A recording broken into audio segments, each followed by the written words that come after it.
go. That's so awesome. He was watching the Rockets get. That is so Yeah, I kind of made him do that with me, but yeah, that was pretty fun. Huh?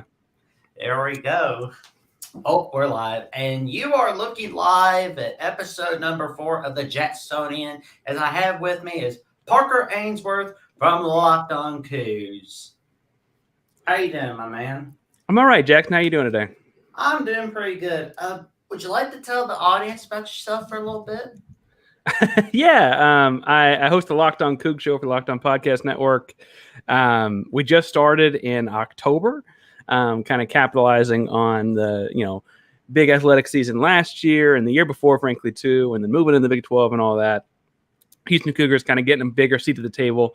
And so that's what we've been doing, daily podcast, 20 to 30 minutes since about October. YouTube, Spotify, wherever you get your podcasts. Before that, I did a couple different smaller time deals. I did Effin' Sports podcast because I'm a teacher by day, and so we would like grade sports topics. So Michael Jordan is better than LeBron, and we'd give that a grade and talk it through or whatever. And then I wrote for Belly Up Sports for a while. I still run the basketball program over there. So football and basketball, I love watching NBA basketball. It's kind of like my first love, deep passion. But the Houston Cougars are a great program to be following. Big fan. I remember when I was a kid, they were kind of like, so it's showing my age. I was born in 91. So when I was a kid, they were like kind of like in the doldrums, and then Case Keenum kind of came out of, I guess Kevin called too, but Case Keenum came out of nowhere, and it was a ton of fun. So it's a fun show to be a part of, and great fans to connect with for sure.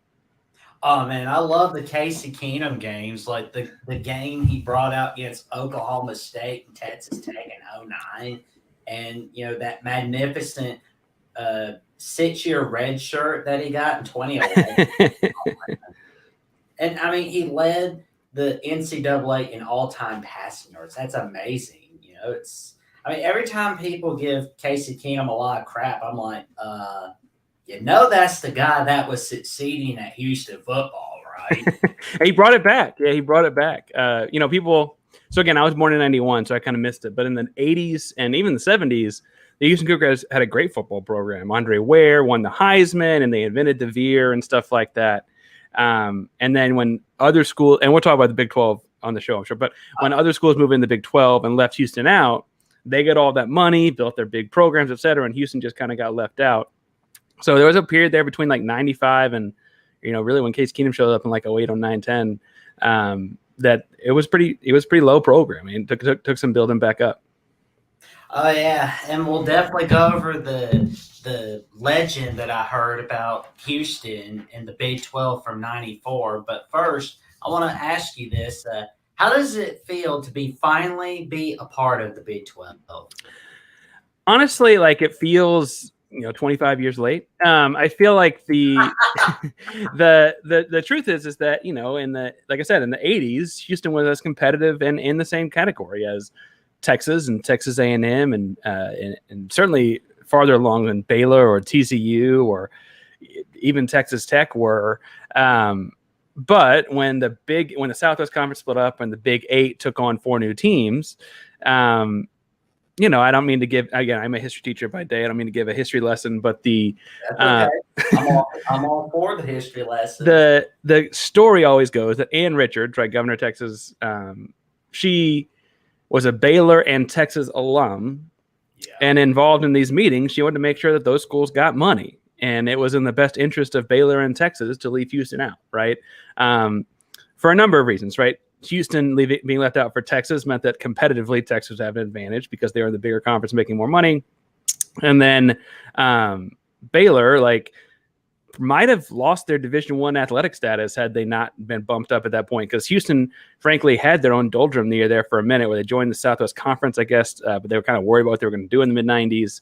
They left the Southwest Conference, joined the Conference USA, I should say, sorry. That's okay. And anyway, so the idea that Baylor, I don't know if Conference USA would have taken Baylor, right? Baylor didn't have the success by the mid-90s that Houston had. And so what would they have done? Instead, they didn't score 91 points, Houston. Yeah, no, Houston's always had electric offenses, right? But then Baylor goes on to have kind of a decade of being at the bottom of the Big 12 before all Brile shows up and kind of builds that program back, So who's to say that Houston wouldn't have jump-started that much earlier had they been in Baylor's place? But anyway, Ann Richards being the politician in Texas that was in charge of that, frankly has a pretty strong political career outside of that. I don't mean to like say if she was a bad governor or whatever, but like obviously Houston Cougar fans feel some kind of way. Yeah. Well, I mean, there could be like a new rivalry in the making, because I mean, like the last time Houston and Baylor played each other was in the final days of the Southwest Conference in '95. So, I mean, I wonder if Houston and Baylor will have a top-notch rivalry starting in 2023. Well, and so I've been doing that on Locked On Coug. First of all, Drake and I are tight. So Drake runs the Locked On Baylor show.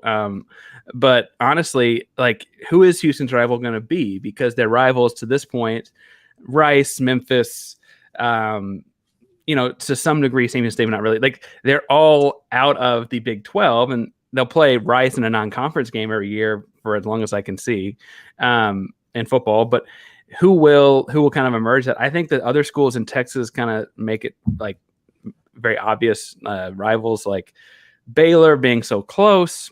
TCU is in Fort Worth, not Dallas, but you could have the Dallas versus Houston kind of idea because Fort Worth and Dallas are next door neighbors. Texas Tech is the other large public university in Texas, and Texas Tech and Houston are both big state schools in that sense. I think there's something with UCF too. UCF is moving in from the American Athletic Conference as well. UCF is a very similar university in a lot of senses to Houston, but also Florida and Texas are very different places as well, right? So I think there's options. I think it's a shame Texas and Oklahoma are jumping out because, frankly, Texas would be the natural rival, I think, and we'll get to play them at home this year. But that's one good chance to get a shot on Adam, and then we'll see him in bowl games after that, I guess, because the Big 12 and SEC do pair up in a number of bowl games. But anyway, that's a question I'm kind of looking at too: is who's Houston going to like consider a rival moving forward? Because we don't get to play. I mean, it was fun to beat up on Memphis and have the big comeback that we had last season, but we don't get to play Memphis every year anymore. Yeah. Well, I mean, Houston will definitely have more rivals than Central Florida. I mean, it's kind of like, Central Florida had like South Florida, but now it's like, who's our rival exactly? West Virginia, Cincinnati, Houston. Well, and if you go over the water, I guess Houston's might be as close as anyone outside of West Virginia, right? Like Houston's, I guess, just a boat ride away, but it's across the Gulf of Mexico. I don't know. Central Florida is kind of an outlier until they add another Florida school or somewhere else in that region, but they hadn't done that yet. So what are the pros and cons of being in the AAC? Well, I have to say, like American Athletic Conference is not the financial conference that the Big 12 is or anything like that. It was a step up for Houston in moving out of Conference USA and into the American Athletic Conference. More competitive teams, bigger TV dollars, and all those kinds of things. It also, frankly, was like a good place to build programs. I mean, you saw Houston win a lot of basketball titles. Houston got their footing in football. We saw two different, Houston lost, I guess, Cincinnati in 2021 conference championship, but Cincinnati and Central Florida, who are also moving to the Big 12, both kind of built pretty strong football programs in that stretch, right? Central Florida went undefeated, and like they said they won a national championship. I don't know if you'd argue that they did or not, right? But and then Cincinnati got in the college football playoff, and like that was product of the American Athletic Conference, right? And so I think on the whole, it was a nice like in between, right? You got to remember how far behind Houston was there for a second. It was a good spot to kind of play some catch up, and now we're in the Big 12, and I don't have any ill feelings about the American Athletic Conference, but we're moving on, right? Yeah. Well, I mean, one con is you won't be able to play SMU as much. So that is. Yeah, SMU's in a weird spot, right? Because I guess they were maybe talking to the Pac-12 of all of the state of Texas football programs. They may be getting left behind because UTSA just moved into the American Athletic Conference, and so if UTSA is moving into the American Athletic Conference, there's back and forth there between UTSA and SMU will be intense. UTSA kind of has a good football program going right now. Oh, yeah. Frank Harris and Jeff Traylor. I mean, that's a dynamic quarterback head coach duo right there. Yeah, Traylor's good. And so, who's to say that SMU doesn't fall behind UTSA soon, Anyway, that's a separate podcast, but that's an interesting topic right there too. Oh, yeah. I mean, that's for sure. I mean, it's like week one, Houston starting their new era in the Big 12 and UTSA starting their new era in the AAC. I mean, that's going to be a beautiful, underrated game for sure. I mean, Why people aren't talking about that game, that's beyond me. Because last year was a magnificent game. Oh, a thriller, right? Multiple overtimes and all that kind of stuff. The deal this year, frankly, is that if moving into the Big 12, if Houston shows up and lays an egg on that one, it could be a rough year, right? Like it could be a rough go. And that's not that UTSA isn't good and won't upset some teams, but if you're going to be a Big 12 team, you need to beat UTSA. Like you just do. And so we'll see how Dana does that week. Well, I've been looking at last season, and Houston looked really disappointing. Sorry to say, because like last season, they were expected to topple the American Athletic Conference with the schedule they had, and they were expected to get to New Year's Six, but they went down against Texas Tech, went down against Kansas, and they went down on the NFL Network 77-60. Good Lord. Yeah, the SMU one might be the only one I'm that upset with, because the other ones are all really close games, right? So like Texas Tech is 2 overtimes, I think, right? Yeah. At their place, it's a close game. I'd like to win that one. And there were mistakes. We can go, break down the game. Like there are mistakes they made in that game that should have won, right? Kansas kind of handed it to Houston, but I also feel like people forget because Jalen Daniels got hurt mid-season. Like Kansas was really good to start the year, right? Kansas was undefeated. College Game Day was watching them. Frankly, Jalen Daniels has gotten his all preseason kind of nods and lead up to this season as well. Like they're kind of rebuilding the football program. So like I wasn't that upset about that one. They looked really good when obviously it looks bad when Daniels gets hurt and then Kansas kind of falls off and it's like, oh, you lost to that. But like at the time, I didn't hate that. Tulane felt awkward at the time. They lost to Tulane in overtime at home. And frankly, like a blackout Friday night, good home crowd, and they still lost. But then Tulane had a really crazy year too, right? Tulane ended up beating USC in their bowl game. And so like Tulane won the conference. So like that doesn't look so bad in hindsight. The one that hurts the most, and I'm dragging my feet to get to it, is SMU, because they scored 63 points and lost by 2 touchdowns, right? Like that's unacceptable. Just is. Like there's like giving up 77 points is too many touchdowns. That's 11 touchdowns. So yeah, that was a big one. And there's that loss to Tulsa on rivalry week. So it's like, oh man. Yeah, another one-score game. Frankly, that was a weird game. Like Tank Dell got drafted, 3rd-round draft pick, and for a wide receiver to get at 5'9" and get drafted in the 3rd round, I think speaks a lot to how good and talented he is. He had like 4 drops that game. That was a weird week. Senior day and just kind of a weird game. But anyway, like at that point, we kind of knew what the season was, right? Like the season had kind of gone the way it had. If they'd beaten Tulane and SMU, it's a whole lot different conversation we get to that week. But anyway, it was a 8-5. They went 12-2 the year before, right? And so I think people had really high hopes because they returned Tank and returned Clayton. And so people had, like I said, really high hopes moving into the last year of the American Athletic Conference. And then, frankly, like I said, they lost a bunch of close games. They also only won a couple of close games, right? So I guess that's the way they go. They beat Temple by a score, Memphis by a score. But that's the way it goes. Dana's probably more. Dana Holgorsen, head coach, is probably more indifferent about close games than I am. But I do think there's something to be said about like close games, or you win some, you lose some. You hope to win more than you didn't, and that they didn't do that. So for sure. So in December 2016, Houston President Renu Couture, she's still president to this day, declared that if a head coach goes 8-4, they will be fired. So if Houston was to have another 8-win season, does that apply to Dana Holgorsen this year, or do they just kind of let it slide and go, oh, we're going to give you a vote of confidence for 2024? Well, I think the interesting thing is that like they're going to give, I would imagine, they give some Big 12 buffer to kind of build the program up, because like Houston just started getting Big 12 money, I guess, literally like a week ago, right? And so like the idea of investing in the program and the facilities, like they're building a brand new football facility for the football operations building. It'll be, I think they started after the Oklahoma State game this year, and they say it'll be done by the end of 24. So, a little over 18 months out at this point. But but I think they'll probably give a little wiggle room to make sure they catch up to that. I will say there are people upset with Dana about going 8-5 last season. I shouldn't like act like they aren't. There are people that aren't. And then I think the interesting about Couture saying that was in 2016, it didn't look like Houston was in the Big 12 anytime soon. Yeah.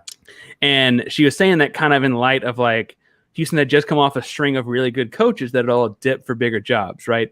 Kevin Sumlin came to Houston before going to Texas A&M. Tom Herman came to Houston before going on to Texas. They just hired Major Applewhite. Major Applewhite was like supposed to be the next big thing, but people were worried like, well, Major Applewhite is a Texas guy. Where is he going to go? Is he using this as a stepping stone as well, right?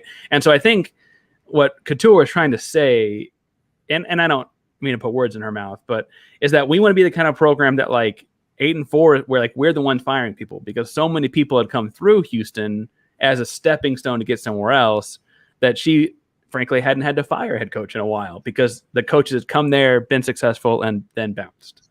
And I don't hate that idea.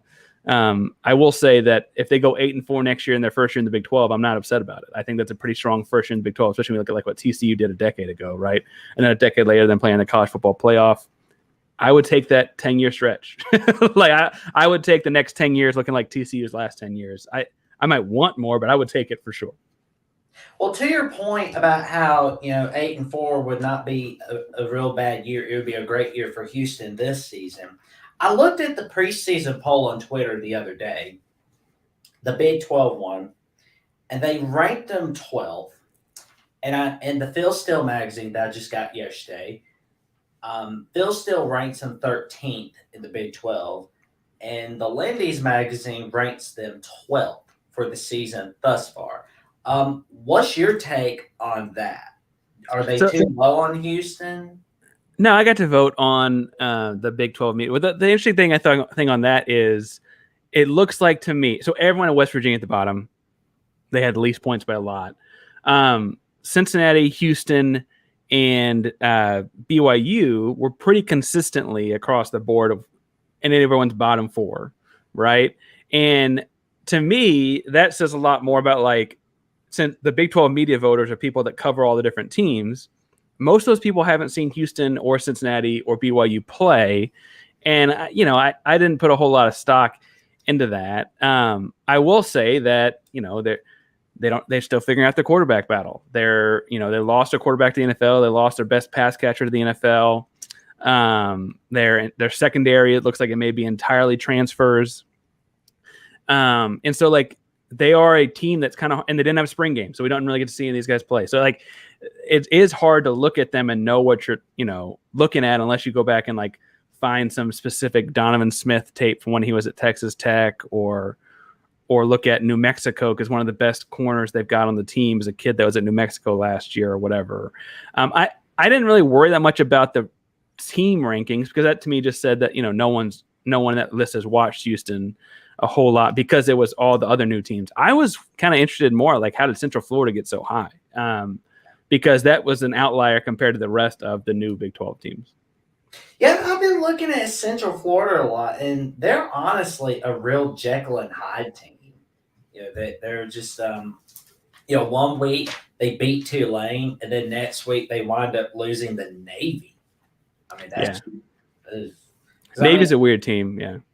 Oh, yeah. I mean, like, Malzahn's a pretty good coach, but he always falls apart when nobody expects him to. But when he wins, that's because no one's really expecting him to win. Yeah, I think that Malzahn and Dana, though, are kind of the advantages that Houston and Central Florida have, right? Like, they both have coaches that have been in the Power Five, right? Dana was at West Virginia for a while. They were in the Big 12, but they hadn't transitioned to the Big 12 at that time. Malzahn was at Auburn, right? That's SEC football. And so, like, I think that that's actually an advantage for both of those schools because those guys kind of understand what Power 5 football looks like as a head coach in a way that, BYU's been independent for a minute, right? Cincinnati just changed stuff over. So, like, I think that all actually helps Houston and Central Florida. It just, people seem to think about it better for Central Florida than it does. So I've looked at what are the strengths. So I'm curious to see what are the strengths and weaknesses. To your point, one of the weaknesses was the secondary, and I looked at the passing yards allowed per game, and it was 121st in the nation last season. What can they do to get better at the passing game on defense? Like, well, they brought in a bunch of new faces. So first of all, they did send out of that group. They did send a guy to the two guys in the NFL. I guess one was undrafted and one was drafted in like the 6th round. But they did get a bunch of new guys. They got Adari Halsey, who transferred in from New Mexico. He led all freshmen in all divisions in total tackles.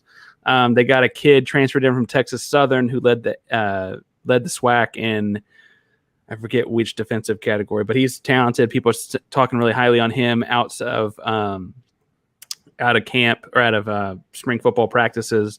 They just had a McCutcheon transfer in from USC. He's a safety. He's transferring in. He actually is playing at USC, but his brother is a linebacker that's going to be a freshman at Houston next year, and so it looks like they're playing together. And Juwan Gaston is a transfer in from a community college in Mississippi. He originally committed to Auburn at a high school as a corner and punt returner, and ended up going to junior college, and now he's coming to Houston.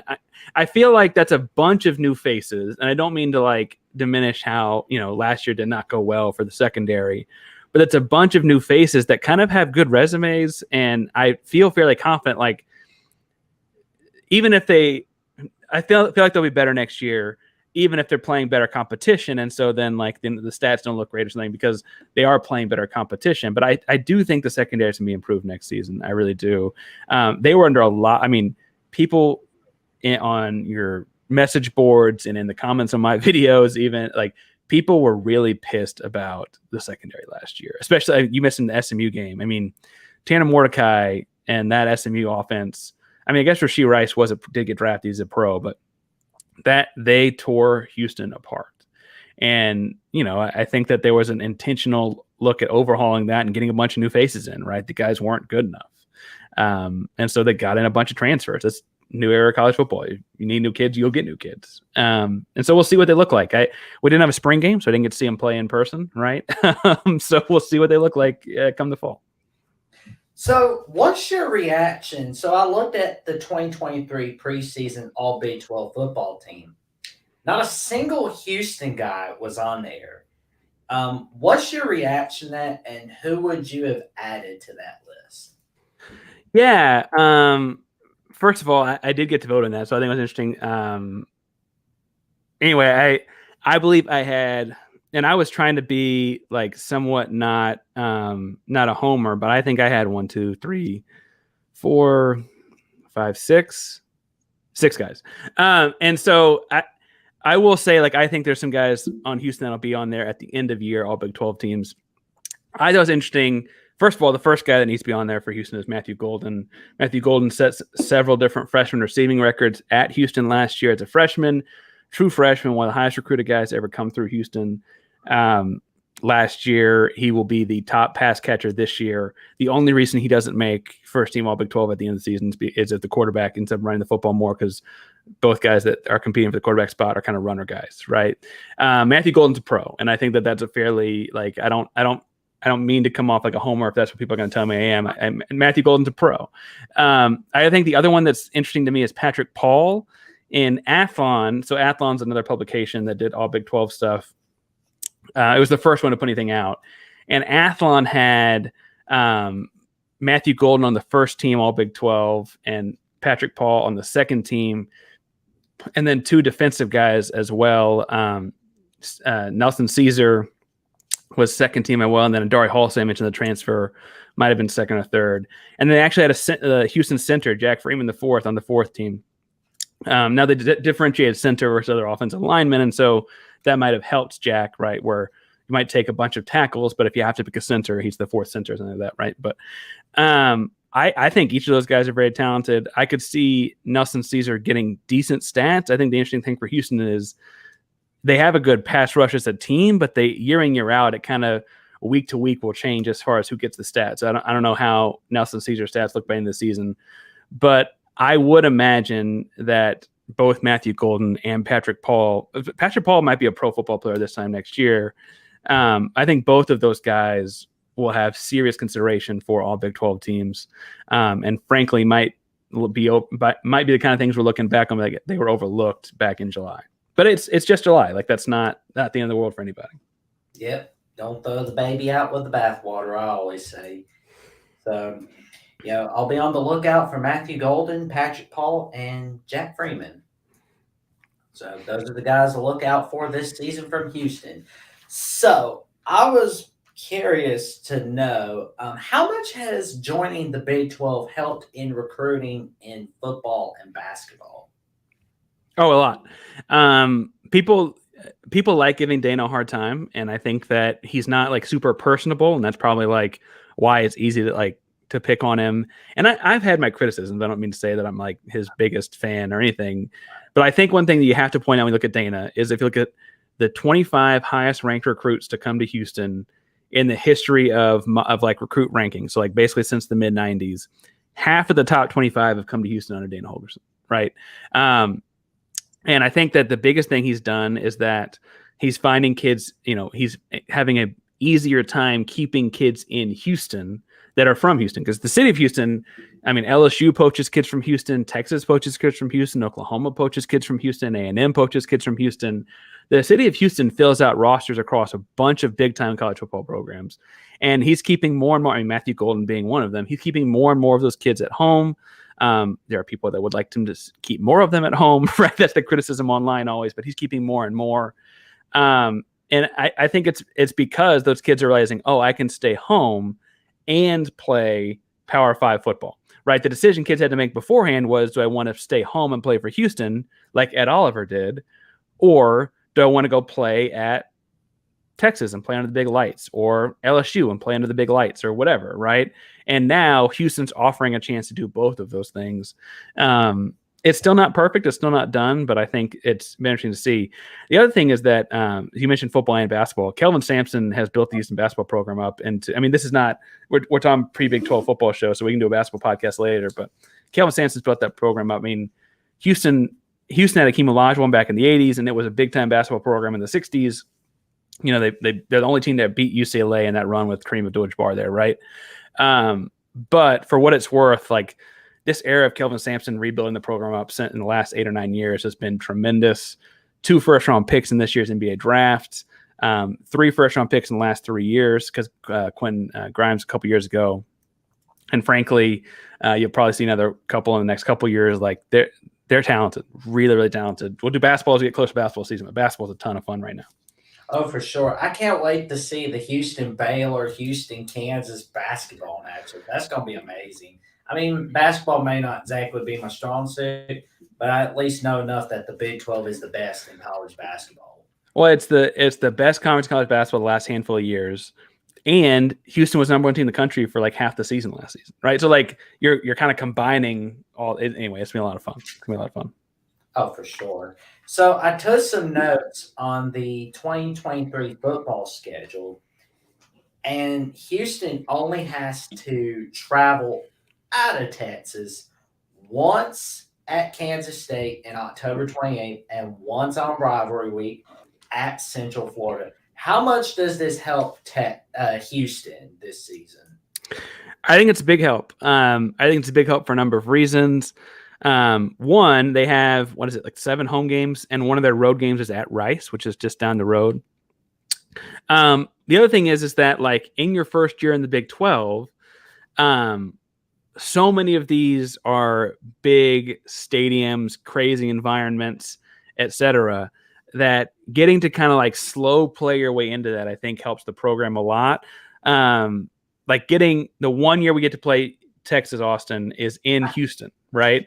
And so I'm telling you right now, like I don't care if Houston is 0-5 or whatever it is come October 21st, that stadium will be packed. Now, the scary thing is because Houston's a large metropolitan area, it might be packed and filled with a lot of orange too, because a lot of these Big 12 alumni moved to Houston because it's a big city with a ton of jobs, right?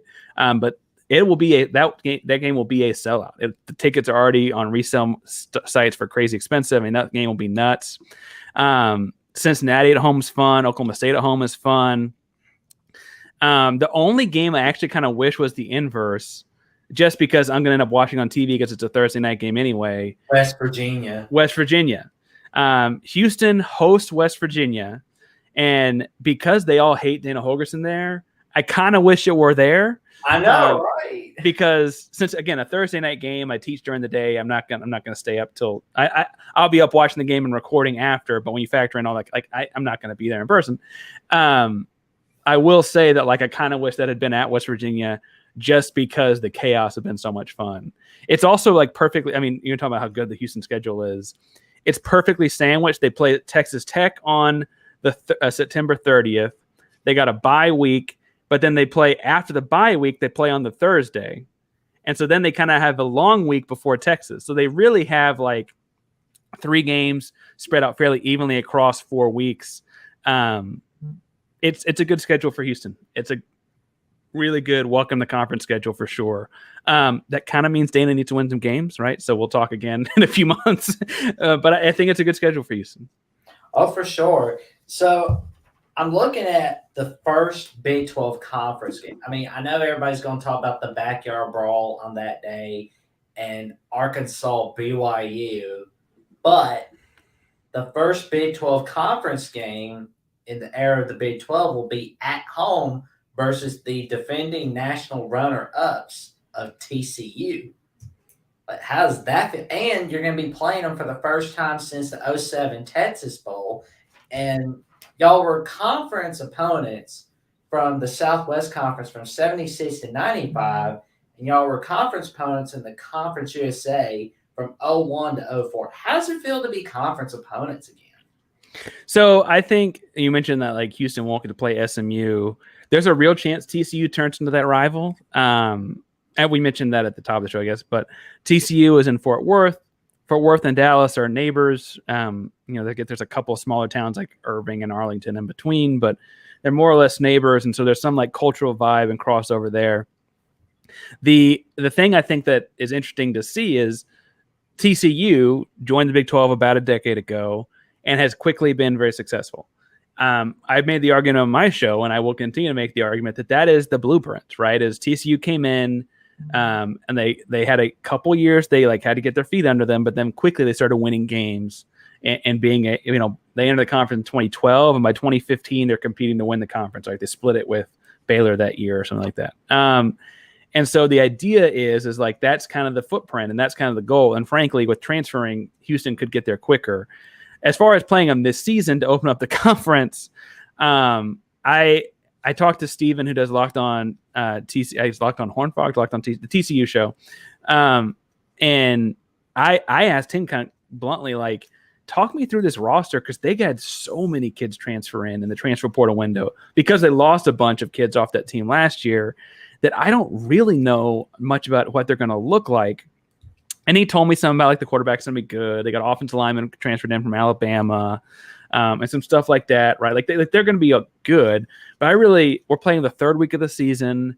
It's we play UTSA and then is it UTSA Rice and then UTSA Rice and then TCU. I have no idea what TCU is going to look like as far as how talented they're going to be, because even last year they got the national championship game, but they beat Baylor by a last-second field goal that was a crazy play to end the game. They won a couple other close games as well.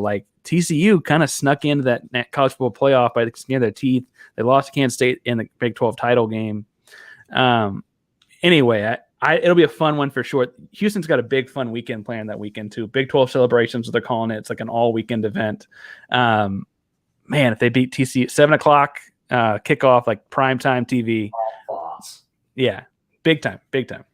That's going to be a sellout for sure. I mean, it's for me, if I had to pick a game of the week between Pittsburgh, West Virginia, TCU, Houston, it's tough for me. But I mean, I'll go backyard brawl because old rivalry and all.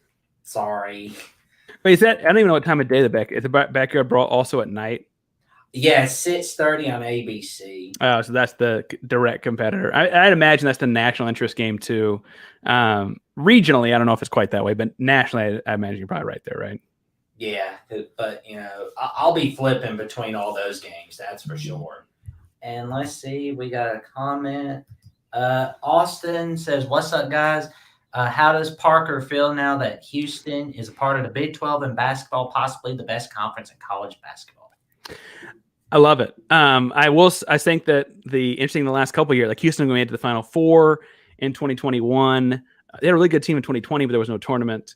They're number one team in the country for half the year last year. If Marcus Sasser never gets hurt, he played hurt in the tournaments. We did play, but who knows what happens in that Miami game. I feel fairly confident looking at like the Houston team. Like they've been very good the last few years, but they constantly got knocked as like, Houston went 33-4 last year, and people told them they weren't any good because they went 33-4 but played in the American. People didn't care that they were up by 15 points in the second half against Alabama, or that they beat Virginia at Virginia, or they beat Oregon at home, like smoked Oregon at home, right? Like they didn't care about that because they were playing the American Athletic Conference. And I was like, well, like you're playing South Florida, so who cares, right? And so being the Big 12, it's like people are going to notice. Now, I don't think they go 33. I mean, I don't know if they go 33-4 again, right? Like that's a conference you can't do that in. That's just too good a conference in college basketball. But I do think it's worth pointing out that like they could be, I don't know what, 25-9 or 28-9, and it's like, oh wow, like that's a really good and it's like the exact same caliber basketball team, 28-9, and it's like, oh, Houston really is as good as they thought they were. Kelvin Sampson's been the Big 12 before, right? He's at Oklahoma, had a successful in Oklahoma, a couple Final Fours in there. And so I'm excited about it. I have to admit, like, I'm a basketball guy, but by trade, football is like fun to watch and stuff like that. But like I get really in the nitty gritty on basketball. I coach basketball. I'm excited about what's coming with Big 12 in basketball. And I think that just like people are saying Houston needs to get ready, Kansas and Baylor need to get ready too. like we're coming as well. Kansas got Hunter Dickinson, but we got LJ Cryer. Like we'll be all right. Well, I'll be honest, like the football ready. I mean, I'm debating thus far between like Central Florida and BYU, but the basketball ready, the most basketball ready out of the four is definitely Houston. There's no debating that. Because I mean, BYU, waiting and seeing. Cincinnati should get better. Central Florida, I don't know what to make of them. But I know Houston is basketball ready for sure in the Big 12. Yeah, and I think that, football moves the needle, football moves the dollars. That's why football is the big deal, right? And football is a super fun thing to watch, a super fun thing to analyze. They just only play one game a week, so that's a big deal there. Houston is, and we can move back into football as you want, but I think Houston's kind of an underrated basketball power in general. I mean, not a whole lot of schools have been to 6 Final Fours, and they've kind of done it with 3 very different eras of college basketball. I think that's worth mentioning that even with the like slap in the face that missing out on the Big 12 was in the mid 90s, they've still had as historic a basketball program as most other teams across the country, and they're building it back up and now in the Big 12. So, yeah, I mean, I hate to see that Houston got screwed over in the mid 90s. Yeah, I mean, it was kind of tough to swallow at the time because it felt like why Frank. A lot of people said like Houston was under, like every school in America had some different recruiting stuff going on in the late 80s, but so did A&M in Texas. Like all the schools had recruiting, everyone except for Baylor and Rice, and the I guess except for Rice and the Old Southwest Conference. I went to the Old Southwest Conference, had some sort of recruiting scandal in the 80s and early 90s. And so like that seems like it's not really a fair reason for Houston to have missed, but they did. Houston missed, so. Well, that is for sure. And, I kind of want to go over like a couple more scheduled notes. So Rice is joined the AAC, and Sam Houston is in their first year of the Conference USA. So that's going to be fun. That's funny, like alongside with UTSA joining the AAC. But, if you had to make an early record prediction, what would you say Houston should be this year? Oh, I think what's funny is like I could see them very easily going 7-5. I could also see them very easily going 5-7. When I was looking at my Big 12 preseason ballot, I looked at the stuff from last year, so I didn't because I watched Big 12 for fun last year, but I wasn't paying the same kind of attention to it. And there were a lot of teams in the Big 12 last year between 5-7 and 7-5. And assuming the quarterback stuff works out, they have a little bit of a quarterback competition going on right now between Donovan Smith and Lucas Coley. Assuming that works out, I'd imagine they're probably closer to 7-5 than 5-7. But I feel like so much the conference is in that window that I think that's kind of where it'd be. Jeffrey from Only Talk Sports says all of this conference realignment is insane. Houston should be able to adapt to the Big 12, especially in basketball. Great show so far, guys. Thank you so much, Jeff from Only Talk Sports. Only Talk Sports and Austin Williams are the best in the business. Check them out. And one more question before we wrap the show up, and you can tell everybody where to find you. What are the pros and cons so far for the Big 12 for Houston? The biggest thing is going to be money. And I don't mean to be like money makes the world or whatever, but if you look at the TV revenue from the American Athletic Conference, you're looking at $7 to $8 million a year, depending on how many teams, because like you get a little bit more as a conference when teams make the conference basketball or the national basketball tournament or whatever, right? College football playoff, you make a little bit of a bump as a conference. The floor, the bare minimum that the Big 12 will make is almost $32 million, right? That means if no team goes to a bowl game and if no team goes to March Madness, except for the one that has to because the conference championship goes to March Madness, then the Big 12, every team gets $32 million, right? That's already 4 times more money than they were making in the American Athletic Conference. And they, like I mentioned, they've already invested that money into building projects. They're building a brand new football operations facility. They're going to be renovating parts of the basketball stadium. Like they're already investing that money back into athletics. And then, I mean, college sports, once you have the facilities, then the recruits want to come because like, ooh, look at the new shiny facility, right? Like those kinds of things all snowball. And so we're already seeing that pay off some. It only happens more. And so frankly, like, and if you go all the way back to the start of that snowball, I think that the money is the biggest thing. Obviously, too, there's something to be said about, like, I mentioned Houston going 28-9 in basketball, or if they go 7-5 in football. Being 7-5 in football would place them in about the same caliber bowl game as coming in second in the American Athletic Conference would, right? And so, like, that's also a bigger bowl game, more publicity, more national pub, more money. Like, all those things happen because the conference is just a stronger conference. So as we wrap this show up, and before we head on out, let's see. Austin says, it is going to be fun seeing Kansas, Houston college basketball yearly. That is for sure, Austin. Thank you for commenting, liking, and subscribing to my channel, Jackson Johnson. And before we go, for those who don't know where to watch Parker Ainsworth, Locked On Coogs, where can they find you if they want to discuss Houston football, basketball? Yeah, Locked On Coogs is YouTube. It's also wherever you get your podcasts. You can check Spotify, Apple, Stitcher, all those kinds of things. A daily show this summer. We had I got a 1 month old tomorrow, actually, newborn. So the summer's been the summer has been as much as I can. But the goal is it's a daily show, and certainly in basketball and football seasons, it will be a daily show. All things Houston Cougars all the time. You can find me on Twitter and Threads and all the social media handles at Painsworth 512, PAINSWORTH 512. It's Parker Ainsworth Painsworth 512 on all your social media handles. And I'm happy to talk Cougar football, basketball. I'm also a giant Rockets fan. Rockets are kind of my first love.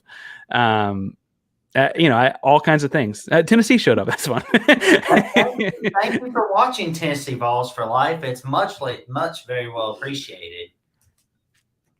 And as we wrap the show up, thank you for watching. Thank you for liking, commenting, subscribing, and tune in for the next episode of Jacksonian, and I'll catch you next time.